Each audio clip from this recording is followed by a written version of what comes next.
Okay, we are starting our webinar this morning on native plants. And this webinar on gardening with native plants is provided to us by the Washington Native Plant Society with Gail Sklar. Is that pronounced right, Gail? I never can Yes, remember. you did. Good, okay. Thank you. And I'm going to just put a little note here in the chat. Before I get started,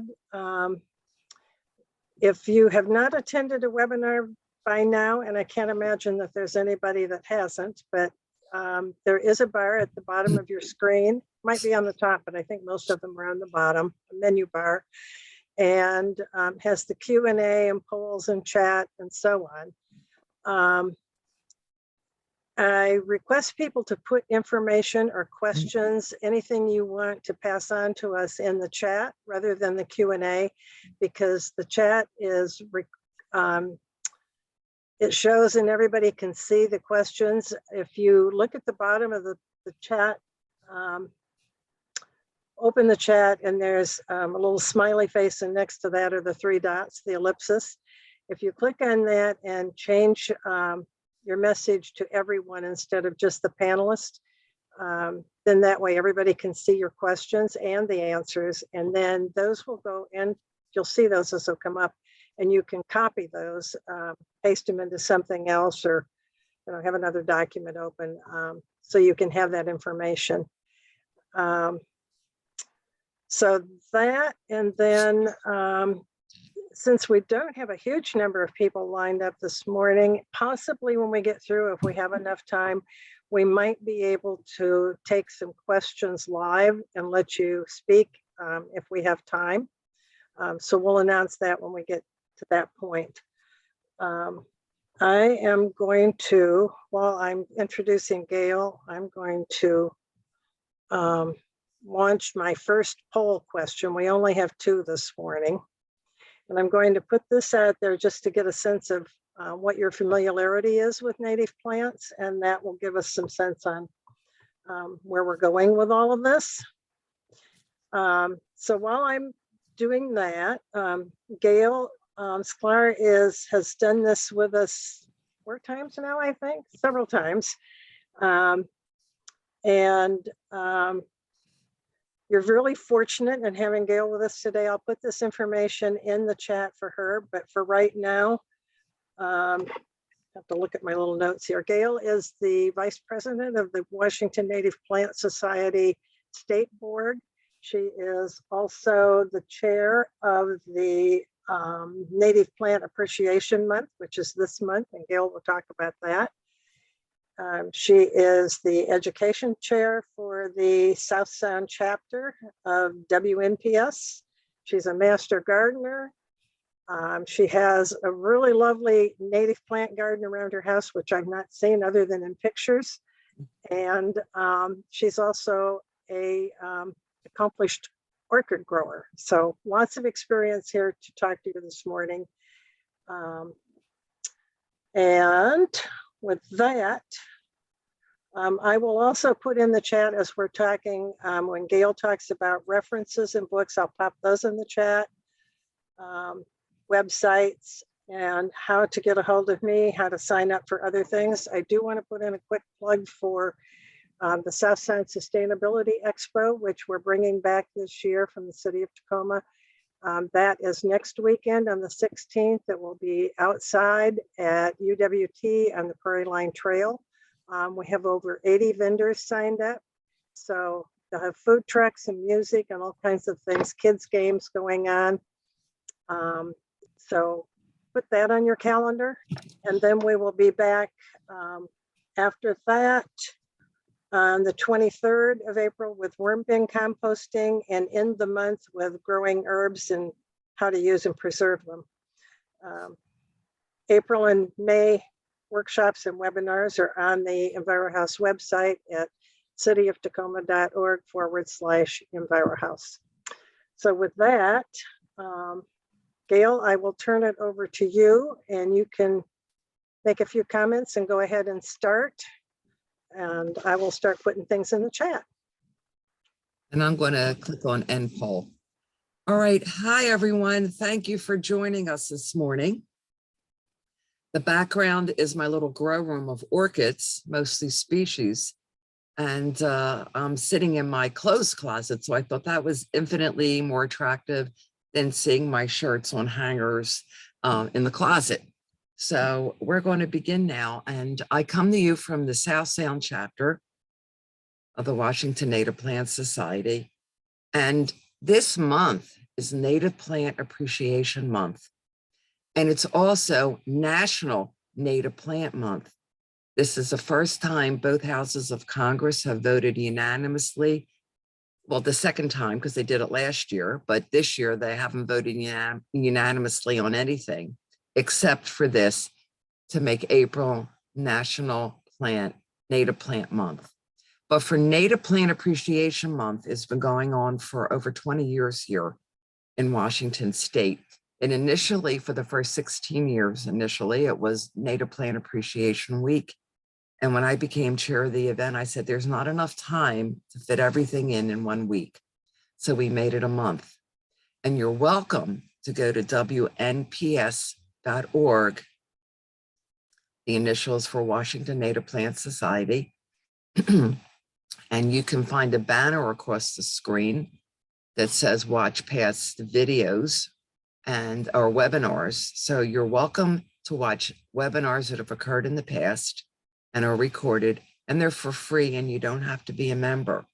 And then if you scroll down the screen where it says get involved, you can see past annual events, click on annual events, and there's 3 items.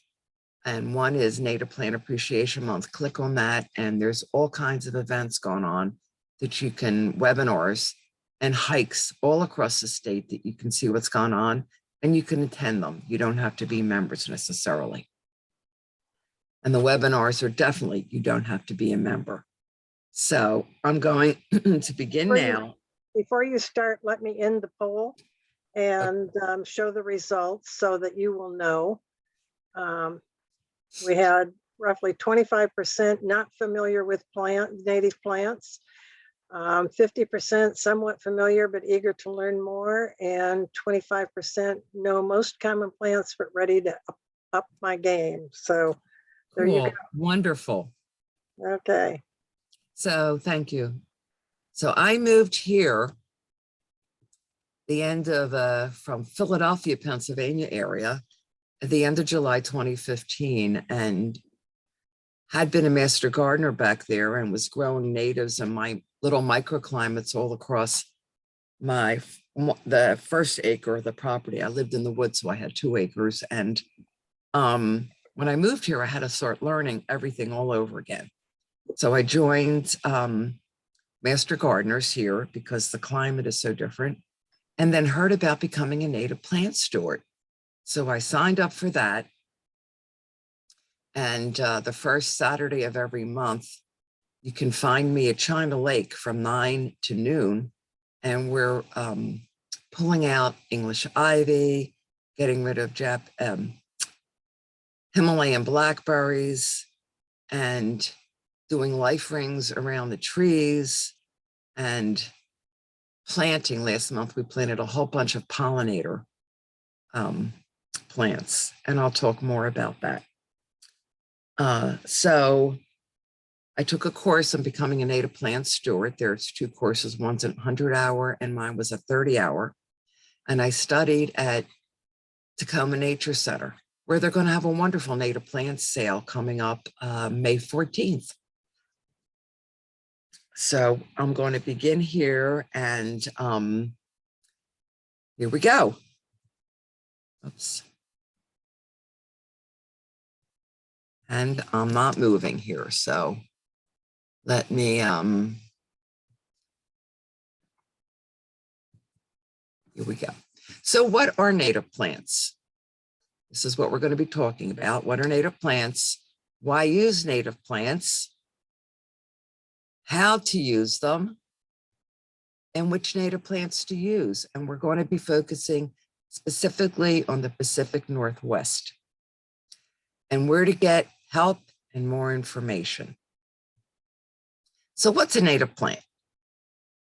And the definition of native plants that we're using for the Native Plant Society is native plants were growing in this area prior to the arrival of the Europeans. And I'm going to say, which of these is not a Northwest native? So you can put your answers in the chat and you can see what you say.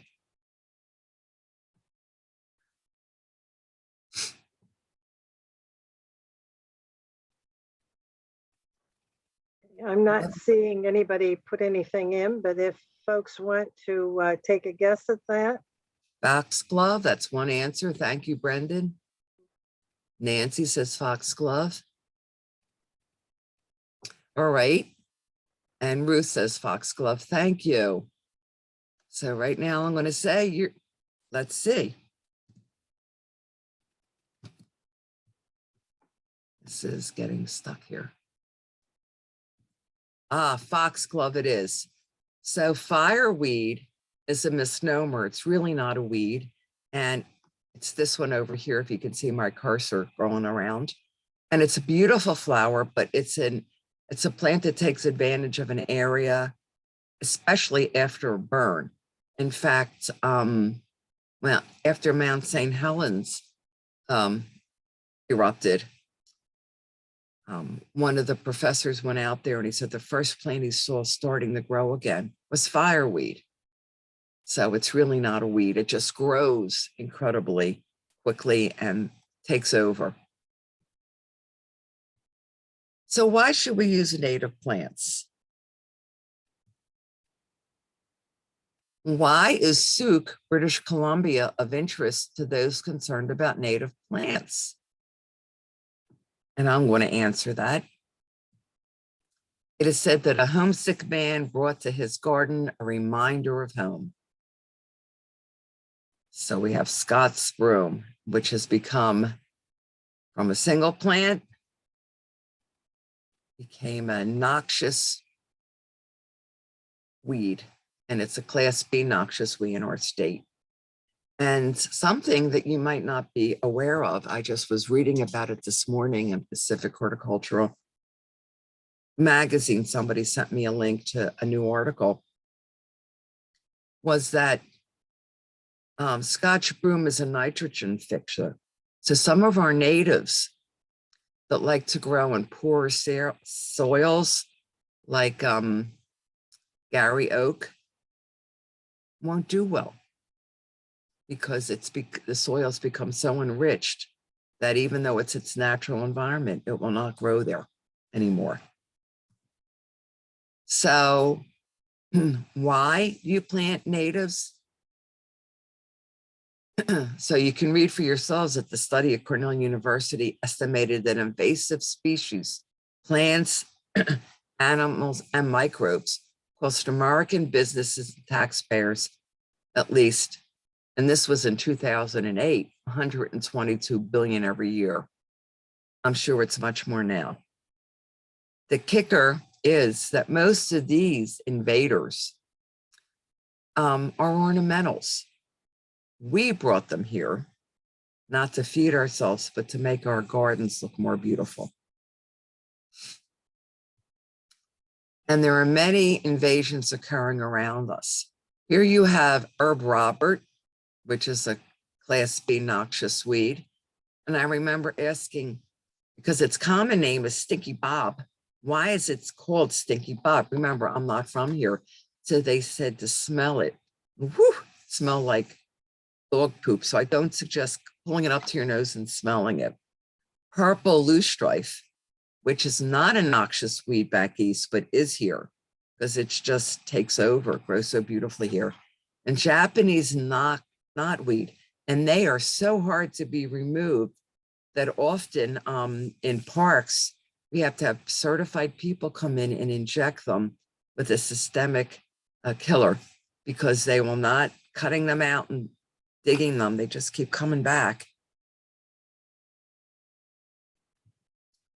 And let me ask you this, which one of these plants is not a problem? So We have English ivy, butterfly bush, and ajunga. So, which do you think? I'm going to take a peek and see if anybody answers this. Ajunga, okay. Brendan, thank you. Anybody else? And Ruth agrees. Anybody else before I move on? Okay.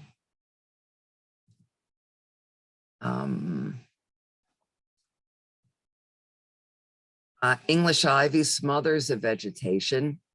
And at China Lake a couple months ago, it was so thick around some young trees that after we pulled the ivy away, you could see the base of the tree trunk was rotted. I pushed it over with my index finger, and I'm 72 and I'm not as strong as I used to be. And just going like that, pushing it over, it's so bad for the environment. And butterfly bush, which people think is so great, though no chrysalis of butterflies can live on it. They can get nectar, but they can't live on it. Is found along roads, much like Scott's broom. And ajunga has escaped to natural areas. I see it in China Lake as well. Let me get this going again. Okay. So they're all a problem. So even if a plant is available in our nurseries, it may still be a threat to our environment. I still see big box stores selling English ivy. Please don't buy it. And butterfly bushes, they say they can produce sterile forms, but after a couple generations, a couple cycle seasons, we're finding that they lose their sterility and become fertile again. And I have a neighbor who planted a whole lawn of ajunga because it was free and she could get it and cover. But now it's appearing on my lawn, so it's spreading like crazy. Not on my lawn, on my slope. Let me throw in and ask you a question too that I think is in that same class as I don't know the full name of it. It's like a creeping geranium, wild geranium. It's a real small, and I bought that in a nursery one time years ago, and I've spent years trying to pull it out. Yeah, you have to dig them out really deep. And now there's Yellow Archangel is the nickname, and you have to really dig them. And there are some plants that are garlic mustard is coming in and other plants. And a lot of these weeds you cannot just pull out, or invasive plants, because they have seed pods in the bottom. Even the hyacinths, the bluebells, if you don't get all the little hairs when you dig them out, you're going to have more. You have to pull out the whole bulb and the little hairs because they just are tenacious. They're such good growers.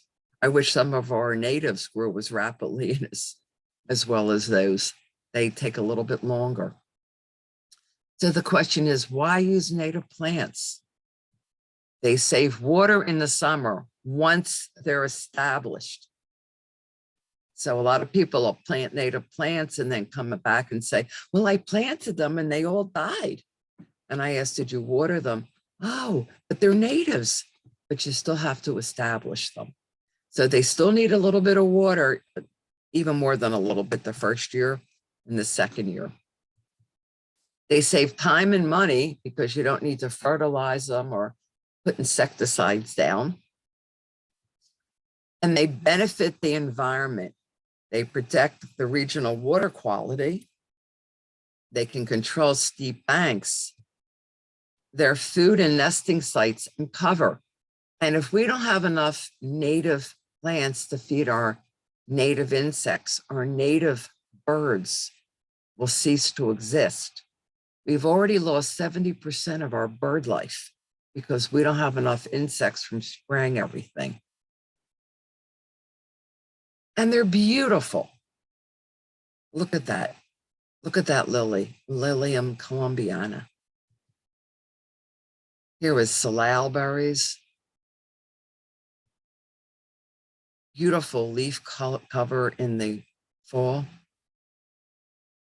And leaf structures, a piggyback native plant. And look at the twigs, winter twigs as they're beginning to bloom. They're just beautiful, the structure. So how do you use native plants in your garden? So the first important thing is right plant, right place. With any plant, you have to give them what they need. They will not survive if a plant needs partial shade to full shade, and you stick it in 6 hours of sunlight, they're not going to make it. And if you go to a plant sale, and here's a picture of a native plant sale in another county, if you think about, oh, I love this plant, I'm going to get it. You get it home, and where am I going to put it? I don't have the right place for it after all. So you can't bend it because of its genetics to fit your will. So do some research first and make a list of what you want before you go to a plant sale that will save you money and time. Know the place you want to put it. Is it a sunny spot, a shady spot, a wet spot, or a very dry spot? We have natives to fill the bill for any of those environments. Excuse me. Know the plant. You need to know how big that plant's going to get at maturity, because if you put it next to a fence and it starts to grow, it's going to break the fence and it will break up the sidewalk and it will not give you the desired results, and you'll have to chop it down, which is very sad.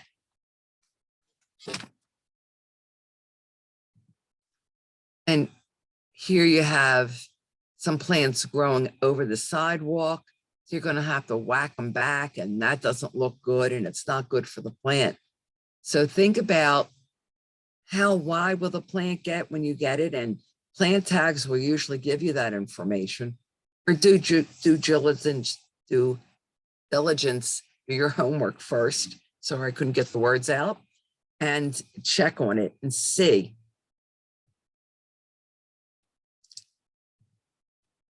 Here's a Pacific rhododendron, beautiful native rhodie, and evergreen huckleberry. Some are well behaved. These do not send off runners underground and start appearing elsewhere in your garden. So if you want to have a garden that you don't need to do a lot of work in as you age, these are great plants to put in. And you get great berries from evergreen huckleberry. But then you have snowberry and false lily of the valley, and they can spread aggressively. Snowberry, I transplanted 2 of them last summer, right at the beginning of the big heat wave.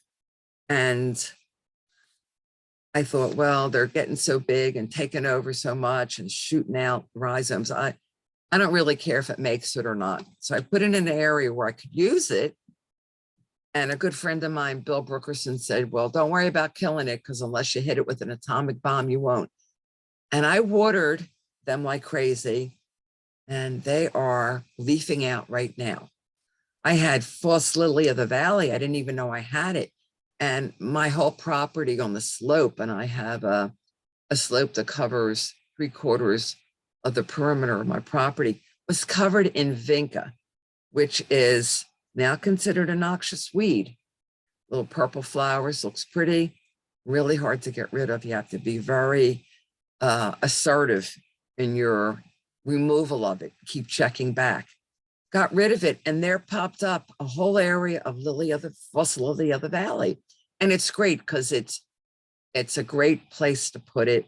It's keeping my slope from eroding. You have fringe cup, which is a beautiful, beautiful native, and they self-seed pretty readily. But the area I put mine in hasn't done that. And the nodding onion are just beautiful. And I have an area around the bird bath that I want them to self-seed, and they're doing a great job. You want to know the light requirement for a plant. Here you have our native redwood sorrel in the shade. Now note these are all green, and right now they have little white flowers blooming on them. The purple ones that you see in your yard, they're not native. They're actually a weedy form of it.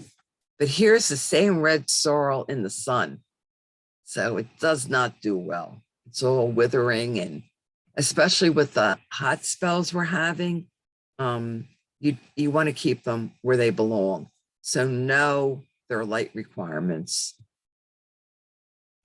How to use them, more light requirements. You have red oyster dogwood, and they're okay, but they say they can take full sun, but I would not suggest putting them in Western sun.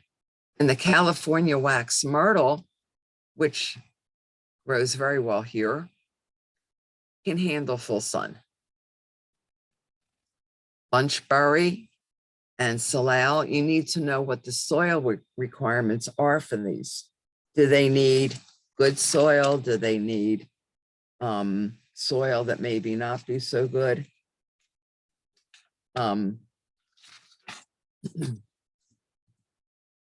So you need to know the right plant, right place rule for every plant that you put in, whether it's native or not.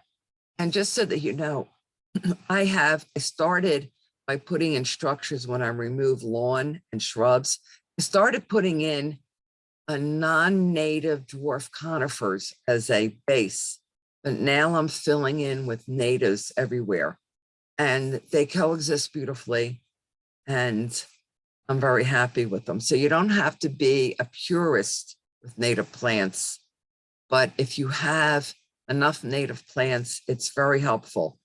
They're good because the insects need them, and our native insects don't thrive well in lawns. Some people here I've seen are pulling out their lawns and putting in vegetable gardens. I've done that in the back part of my property rather than the front, because we have too many dog walkers, and I don't like fences up on the perimeter of my whole property because it restricts wildlife movement. So you have to think about what are the basic design considerations that go with any garden, whether it's native, non-native, or a mix. And then think about, what do you like? How much work are you willing to put in? So you want to know now, how specifically can you use native plants in your garden? So here you have a red oyster dogwood and a penstemon. So you might begin with adding a single native to your garden. The penstemons are beautiful. They've become my passion the past couple of years, trying to collect more to see if they'll grow well. I also have some red oyster dogwood that are slowly taking off. It's been a number of years, but sometimes you just have to be patient because some things will take a little longer to establish. We have fungi in the soil that nourish them, and maybe your soil doesn't have all the right ones for a specific plant, but with time, they can develop. So you can mix natives and non-natives as I do. And if you look at the picture on the left, you'll see penstemons, that's the purple ones.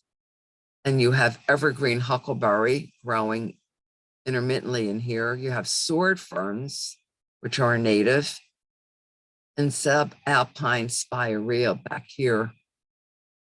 And you have more, you can see over here, penstemon, sorrel, kinnikinnick. And kinnikinnick is an evergreen ground cover, and it's really a low-growing shrub. And they have little pink flowers, which are blooming right now, and then they grow little berries, which the birds really like. And then beet strawberry, which is growing down here, and they produce little sweet strawberries if you can get to them before the birds and the bunnies. They're not very big. They're really teeny weeny, maybe the size of a child's pinky fingernail. They're really little, but they're a great ground cover. They can't take a lot of physical traffic. And just so that you know, kinnikinnick has branches And it wouldn't be good to put as a ground cover where there's going to be kids running. They could get their feet caught in it. You can use natives along sidewalks and parking strips. Here you have bunchberry, maidenhair ferns. Bunchberry is here, maidenhair ferns, and evergreen huckleberry. And then here you have woolly sunflower and lupin. And they're pretty amazing. Here along Gail, this. Gail, Yes. let me throw in just a second. If you plant in the planting strip, you might want to check with your local jurisdiction as far as if there are any zoning issues, because sometimes, I don't think it's primarily that you can't plant, but sometimes there are some restrictions as far as what you can plant, and you have to be cautious with the heights because of visibility, and especially if you're on a corner. So there are some concerns with that. You So I don't want just to wanted put small trees, shrubs, or I was going to get to, you don't want to put Oregon grape in a parking strip because they're sticky. They sort of look like holly, but if you look closely at a holly tree, which is a really invasive plant, and you don't want that in your garden. If you have one, you have to be very careful to get all the roots out of an English holly, because they will send shoots up everywhere. But again, Jandig made a very good point. You have to check and see. Also, if you live in an HOA, there may be restrictions on what you can grow and where. The Indian plum is a native tree, and the plums are really tiny and the birds like to eat them. And on this particular one, you have inside out. So a lot of times parking strips can be an issue because of dog walkers, and dogs' urine will kill them, and people don't always pick up the poop if their dogs poop in those things. So you want to think carefully about what you're putting in to a parking strip. And you can always create new native plant emphasis areas. Columbine, sword fern, deer fern in a whole area, and false lily of the valley. And you can control these. But if you don't want to, if you're concerned about like false lily of the valley taking over a whole area, and look, false lily of the valley, by the way, is not an evergreen, but it comes back annually. You have to think about your age. Are you going to be wanting to pull this and trim it as you're aging, as you reach into your 70s and 80s? Or do you want something that's a little more behaved? So these are things to consider. In this particular area, you have Pacific rhododendron, you have oxalis down here, great fall Solomon shields over here, and this is Hooker's fairy bells, which is a really pretty little white flowered plant. You can also grow Louisii, sedum, penstemon, buckwheat, and alum root right in an area like a rock garden. It looks very lovely. Columbine, camas, Oregon iris, tiger lily, and bunchgrass. Though I must tell you that if you have native columbine and you plant a non-native columbine near it, they tend to mix and match because of our pollinators, and the native will become a hybridized form. It will lose its unique status. Here you have more pictures of great Solomon seal, deer fern, star-flowered false Solomon shield. There's two kinds of false Solomon shield. There's a little star flower, and then there's the one with the fluffier flower. You have bleeding heart, Dicentra, and that's a native here, and spreads by rhizomes and can be very assertive. Wonderful fawn lilies, and they're not easy to come by. The fawn lily. Columbine on this side, false lily of the valley, deer fern, sword ferns, hazelnuts, and foam flowers, which I really like. They sort of look like little bottle brushes. And how can you create a native garden in a pot? Now here's Louisii tweedii, and I grew it in a pot for a while, but then I transplanted it with other Louisii, but I planted it and surrounded it really deeply with stones, gravel, so that it's not sitting in a lot of water because that will kill it. And you can grow natives in pots, even on a balcony or a deck. And that will help our pollinators, that'll help the insects, which will then again feed our wonderful birds. So which native plants do you want to pick? There are over 250 PNW native plants that are suitable for our gardens. For your garden situation, you have to think about, again, what's your garden situation? Is it shady, sunny, partial sun and shade, wet? Now, here's a trick. Plant sticks, they'll say sun to part sun. If the first word is full sun to part, you don't want to have it in, I would say more, you want to put it more of an eastern area.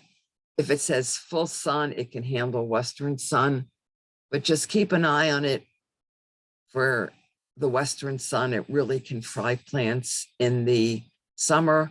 Water, if you can, in the mornings, or put soaker hoses down, which is better, because if you have a sprinkler that goes overhead and it's late in the day, half the water will evaporate before it hits the ground, believe it or not. And another caution for watering is to water deeply. Take your time and water deeply. You need at least an inch of water for your new plants. I use, if you're planting a tree, though, the soaker hoses or sprinkler systems don't give enough deep water. They hit a lot of the surface, but it doesn't mean that it will get down to encourage the tree roots to go deeply looking for groundwater, which is what you want. Because if you're just doing like a sprinkler system, then the tree roots will spread out and be shallow. You want the roots to be deeper. It's very important. My daughter-in-law and I planted an ornamental Japanese maple, and they had a little sprinkler system that sprayed water on a timer. And unfortunately, the tree didn't make it because it wasn't watered deeply enough. So it's a lesson that they learned. And here's like a wonderful little area right edging near a lawn. So you can keep lawn. I mean, there's no reason you couldn't have some small areas of lawn for a dog or you to sit on a patio. It's nice, it's lovely, it's cooler.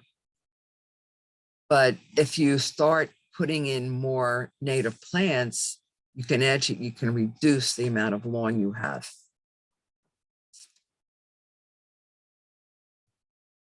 Here's the redwood sorrel, and here it is in bloom. Mine is just coming up now, and they grow by little corms.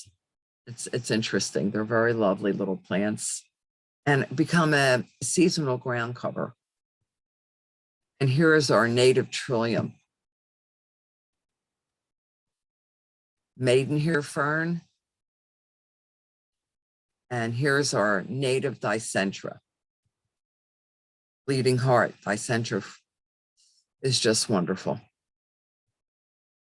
We have low Oregon grape, and that's also called berberis. There's an argument, is it Mahonia or is it berberis? And I'll let the botanists fight that one, and I'm not getting involved. Common name is Oregon grape. And the flowers are here and they're blooming right now. And the next thing you have is berries. And I've actually had some jam that's been made using some of the berries, and the birds love those berries. So I leave mine for the birds. And now our wonderful sword fern, which is now sending up its little fiddleheads, and our Western Trillium ovatum, wonderful trilliums. And see the pink flowers? They are meaning that it's, and the lavender, they're on their way out, they're fading. So they change colors as their blooms are becoming spent. Here's the Oxalis oregana and sword fern, licorice fern, the maidenhair fern, and the triangular wood fern. And they are just lovely plants.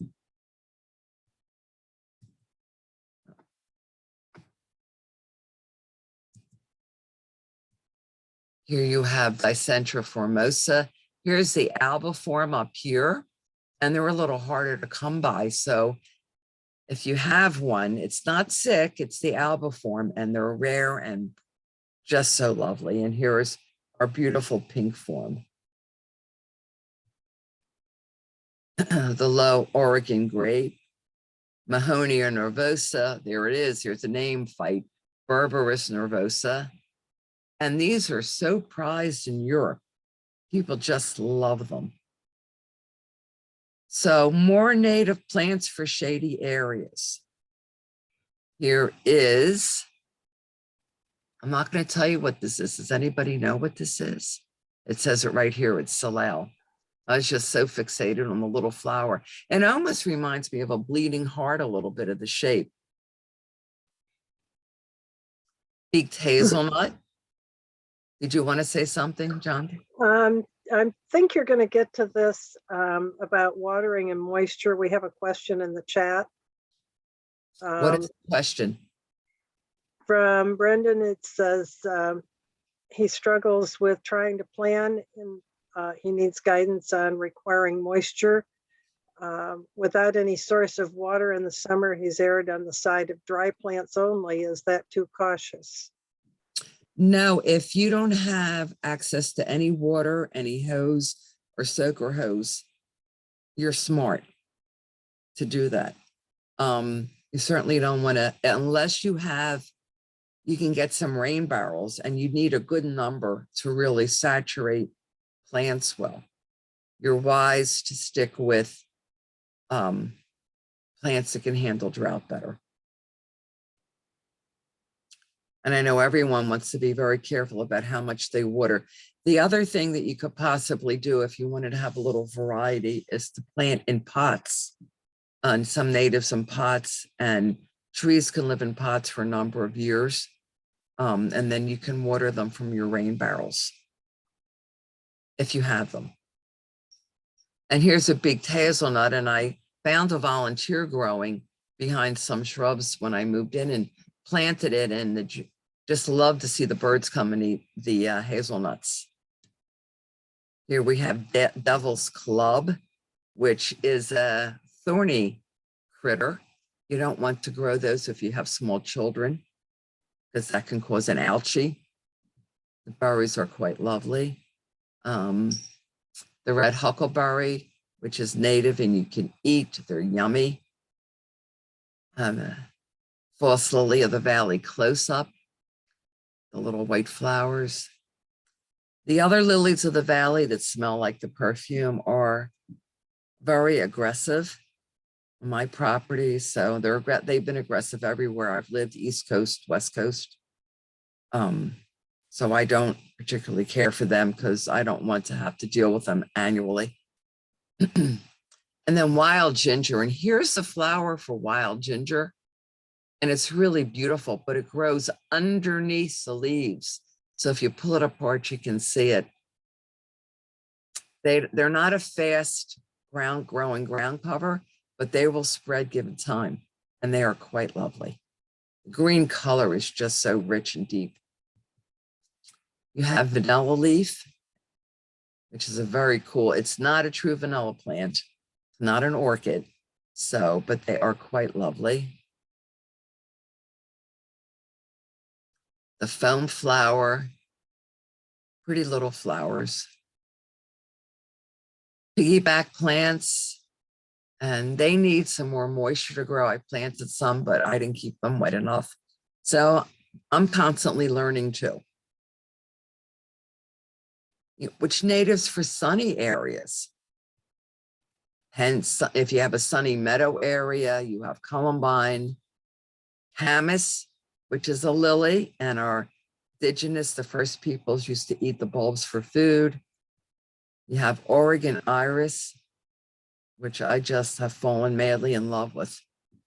And if you have a rock garden, you can then use a lot of these plants there. You have alum root, broadleaf stonecrop, which is a really easy succulent to grow.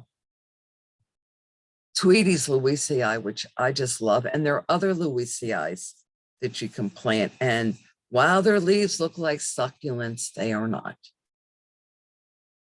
And then Davidson penstemon, which are just beautiful.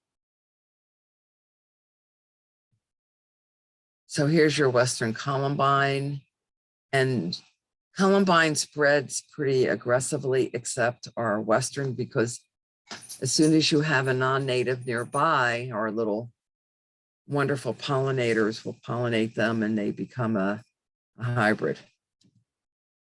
Here's the common camas. And if you, Prairie Day is coming up next month, and if you can get down to see Prairie Day and participate just to see fields of blue camas is breathtaking. Our Oregon iris comes in different colors. There's white, there's lavender, there's a pale yellow. The white, the albiform is actually more of a yellow if you see it up close. And here you can see another variation in color. And alum roots, another name is heuchera, and this is the species form here. And here's another species form and a third from our area. And here are different forms of penstemon. Not all of them will grow well in our areas. And I have a bunch of this kind of Louisii, Cotley Dunn, and I have Columbiana, and I have Tweedii, and I have them all. And you can find them at different nurseries. And by the way, if you go to a nursery and you request native plants and they say they don't have any, you might want to say, well, you might consider getting some in for me for next year, and tell them what you want. There are some nurseries here, and I don't think I should name them, that will order species for you. And by the way, the best time to plant natives, even though we've all got the spring planting bug, is in the fall, because with all the rain we get in the fall, you don't have to worry about watering them quite as much in the fall. And then through the winter, of course, there's no watering. But then the second and third year, you're going to have to watch them. Second year, you need to water at least once a week thoroughly. The third year, just keep an eye on them. And the fourth year, you should be okay. But with our climate changing, here's a cautionary note. You may have to water items more frequently than you did before. I have a neighbor who said to me, I don't understand, my rhododendrons are dying. And I said, do you water them? And he said, my parents never watered them. And this is someone who's in his 60s. And I said, well, was it as hot in the summer when you were growing up? He said, no. I said, was it as dry? He said, no. I said, that's why you have to water them. So now he replanted some and he is watering them. So that's good news. Jan, Okay. did you have a question? Yeah, I think it's okay if we mention nurseries, if we mention more than one. And also native plants are available at the Tacoma Nature Center plant sale. Lake, yeah. When they do their plant sale, they do that all summer long, and they get their plants from Woodbrook, which is in Gig Harbor, and you can also go there and buy plants. Right. Garden Sphere in North Tacoma on Proctor we'll order natives for you. Vasey's has quite a number of natives. Vasey's is in Puyallup, and a lot of people don't know about them because they don't advertise, but their quality of their merchandise is excellent. Yeah, those are all places that, well, not Redwood, the other two are on the city's tree coupon list too. So you may be familiar with that. So, but yes, those are. And Portland Avenue is also on the tree list. Yeah. Coupon list. And the most recent issue of the National Wildlife Federation magazine that came last night had an article that said that only 14% of nursery plants available in this country today are native. So asking our nurseries to provide those more frequently is, I agree, is something that we should be doing. And we do invite them and tell them about Native Plant Appreciation Month. But I think we have to tell people, you don't want to go in and say, can you order this for me today and get it? Because a lot of times natives sell out quickly. So you want to go in and request it in September and October if you can't get what you want at our wonderful plant sales. And the WNPS.org webpage also has plant sources and seed sources for natives. So you want to go and check there. Here we have more of our sedums, and I have all these, and they just grow like crazy. They're wonderful. And they're native, so they need a lot less care than the others. So we're going to talk about more natives now for sunny areas, or I am. And you have the mountain hemlock. And the mountain hemlock growing in the mountains can grow much higher than it does here. And if you don't fertilize it or water it a lot after it's established, it will only grow to 20 feet. And it is quite a lovely conifer. Though our conifers are suffering quite a bit right now. Short pines right now are doing very well with dry areas. I have a lot of them planted at China Lake. And they're not as thick and as bushy as some, as like a Doug fir. The Mahonia Aquifolium, the tall growing. Look at the berries over here. They're great, but they will stick you and you can get a little sticker. So think about where you're going to plant them and where you have children running. Mock orange is a native. I always wanted mock orange when I lived back east and couldn't get it there, but I have it here and it's just wonderful. It was established when I bought my home. And then I got a dwarf mock orange at Vasey's one year. And I've actually had people drive around the block that I've seen, come out and take pictures and ask me what it was and where I got it. They were just amazed. It was just covered in white flowers and it smells so lovely. Here we have a serviceberry. And the fruit on a serviceberry is incredible. If you can reach it and get it before the birds do. I planted one a few years ago. First one I planted, it was so small, the bunnies got it. I didn't have it caged. But the second one, oh my goodness. Last year I got berries off of it and it was so sweet. And speaking of berries, even though they're not quite native, hardy fuchsia, the berries are delicious as well. Learned that last year. California Wax Myrtle. They are such a strong, hardy tree. And by the way, if you don't want to build a fence and you want to have privacy, put up tall Oregon grape. Nobody's going to want to run through that.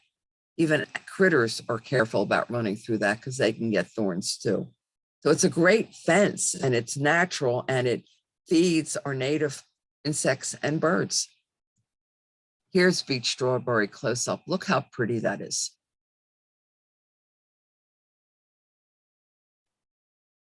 And our kinnikinnick, remember I told you has pretty pink flowers. And this is a little bit of aging on the leaves and a little bit of sun or drought, sunburn on these. These little circles can be sunburn. And then the fruit. So they do well as a ground cover. Nodding onion, very pretty little flower. Woolly sunflower, and that's an array, and all these are little ovaries inside of these, like our asters have. And fleabanes. Fleabanes got their name because people thought if you dried the flowers and put them in, they would keep the fleas away. Since our ancestors way back hundreds of years ago didn't bathe as much. And these are quite lovely plants. Again, these are considered arrays and of flowers.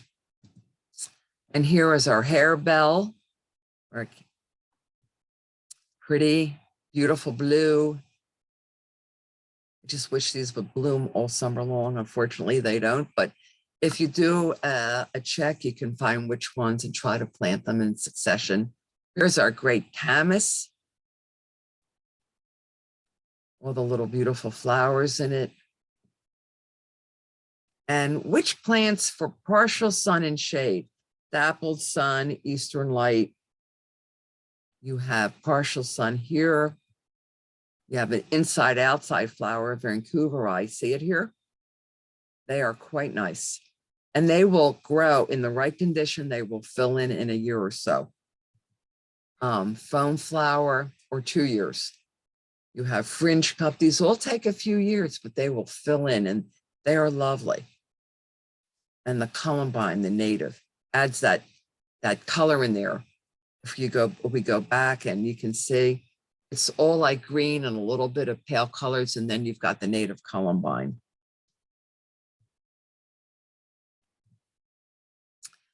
More partial sun areas. There's a heuchera in there. You have an oak fern, a lower growing fern, the vine maple, which is a great understory tree, and wild ginger, maidenhair ferns. And then you have fringe cup, and they can be yellow, and then they turn this pretty little pink on the edges.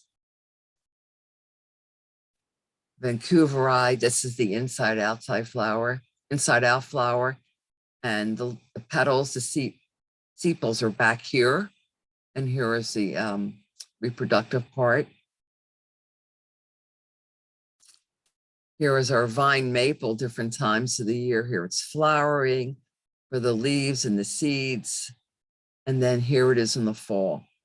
And the you don't have to clear or your leaves up in the fall. They protect the plants underneath, and they will break down and nourish the soil. But when you do gather them up, put them in your compost pile.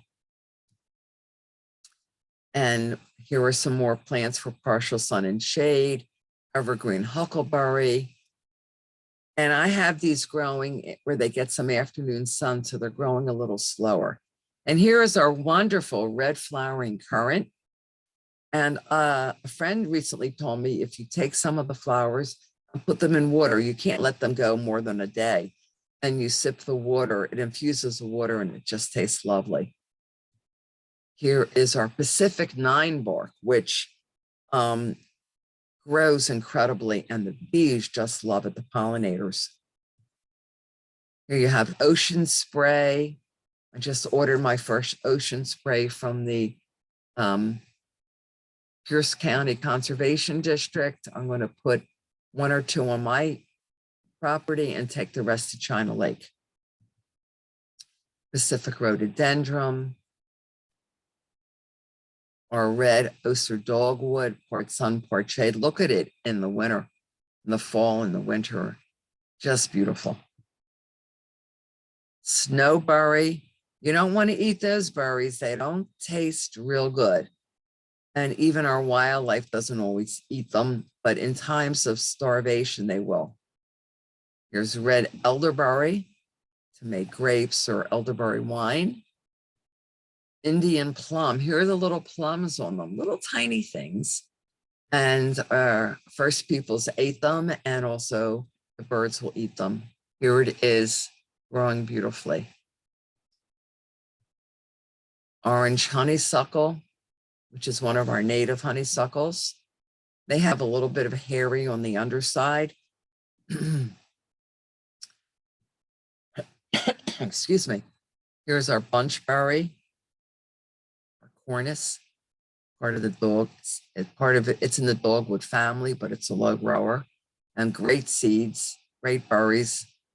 Here is our twin flower, and they are just lovely. I don't know, each one to me is lovelier than the next. Linea borealis, just lovely.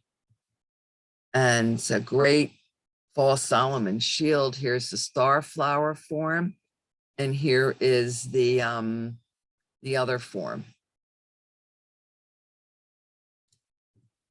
And here's goat's beard. And one is the female and one is the male. I think this is the female. I'm not quite sure at this point. I forget. I have to check it again. But it's hard to tell from the plant until you see a bloom to know which is which. I think this is the male and this is the female over here. For wet areas. Do you need both to make it bloom? Do I have one. Do you need both of the goat spirits, male and for them to female? spread, yes. Because I have Pollination. I have one at the EnviroHouse, and it died out after 4 or 5 years, and I don't know if it was weather or because it didn't have a partner. It could be you need a partner. I don't have a partner. I can do some research and check on that for you. The good thing about when you become a master gardener is you know where to get information because you can't remember everything. So, and then for wet areas, and while this is a wetland area, believe it or not, we don't have a lot of streams flowing here. We have a lot of underground streams. Some yellow monkey flowers, if you have a wet area, sometimes when I wash and fill the bird baths, to do it every day in the summer, it can handle, I can put a wetter plant around there. A plant that needs wetter environment because I'll pour the water down onto that and then refill the bird bath. There's skunk cabbage, which I've seen down in Thurston County growing like crazy. And it is just an incredible plant. And you have deer fern that needs wetter environment. And then twinberry, as you can see why they're named twin, you've got two little twin flowers, and then maidenhair ferns. This is a skunk cabbage. It's just an incredible plant.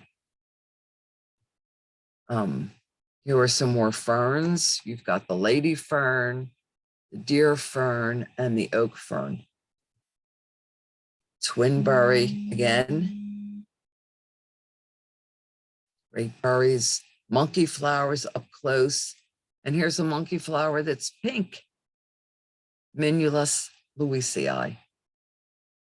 It's a little different.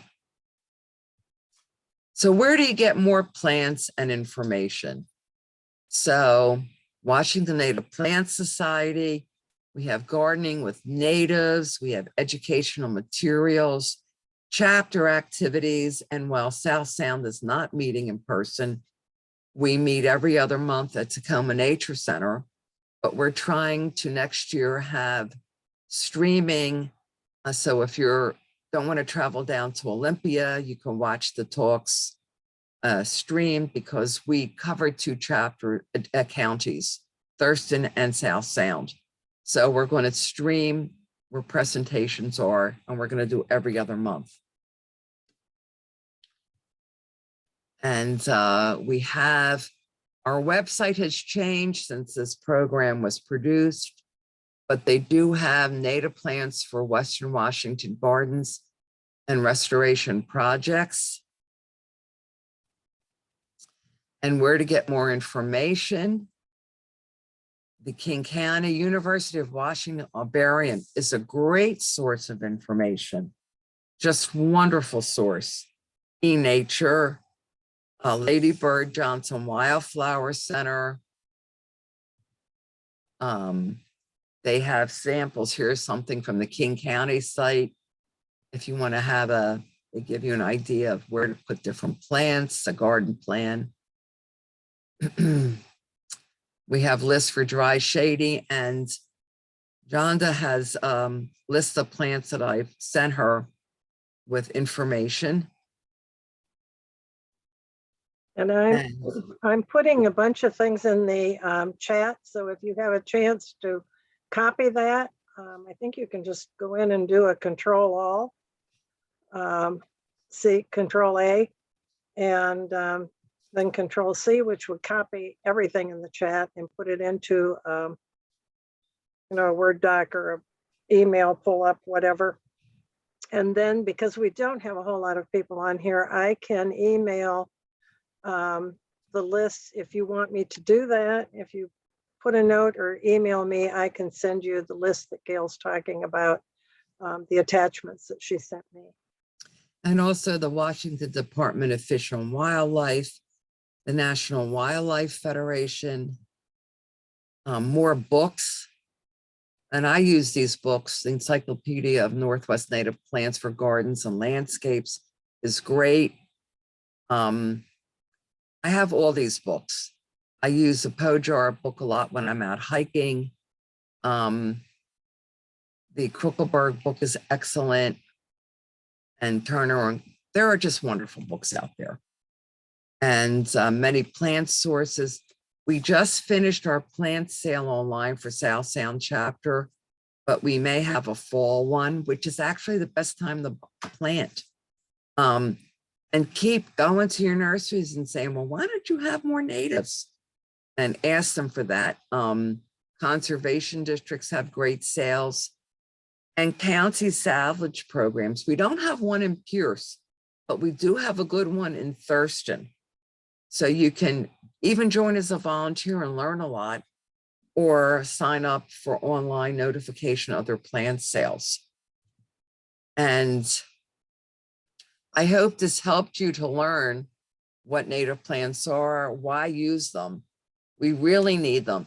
And we need to get as many backyards with native plants to help save our insects, because without our insects, we lose pollination, and then our birds can't have food to live.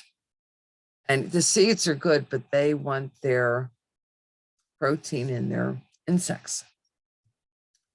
And these are who took a lot of the pictures for this website and whose gardens were highlighted.